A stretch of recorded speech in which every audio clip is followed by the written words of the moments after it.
अहम खबर है, मियांवाली के इलाके रहमानी खेल मोड़ के करीब सीटीडी से मुकाबले में 3 दहशतगर्द हलाक कर दिए गए हैं। मियांवाली से खबर है, जिसके इलाके रहमानी खेल मोड़ के करीब सीटीडी से मुकाबले में 3 दहशतगर्द हलाक कर दिए गए हैं। दहशतगर्दों के कब्जे से राइफलें, दस्ती बम और बारूदी मवाद भी बरामद किया गया है। मियांवाली के इलाके रहमानी खेल मोड़ के करीब सीटीडी से मुकाबले में 3 दहशतगर्द हलाक कर दिए गए हैं।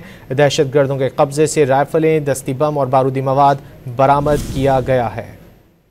अहम खबर है, मियांवाली के इलाके रहमानी खेल मोड़ के करीब सीटीडी से मुकाबले में 3 दहशतगर्द हलाक कर दिए गए हैं। मियांवाली से खबर है, जिसके इलाके रहमानी खेल मोड़ के करीब सीटीडी से मुकाबले में 3 दहशतगर्द हलाक कर दिए गए हैं। दहशतगर्दों के कब्जे से राइफलें, दस्ती बम और बारूदी मवाद भी बरामद किया गया है। मियांवाली के इलाके रहमानी खेल मोड़ के करीब सीटीडी से मुकाबले में 3 दहशतगर्द हलाक कर दिए गए हैं। दहशतगर्दों के कब्जे से राइफलें, दस्ती बम और बारूदी मवाद बरामद किया गया है।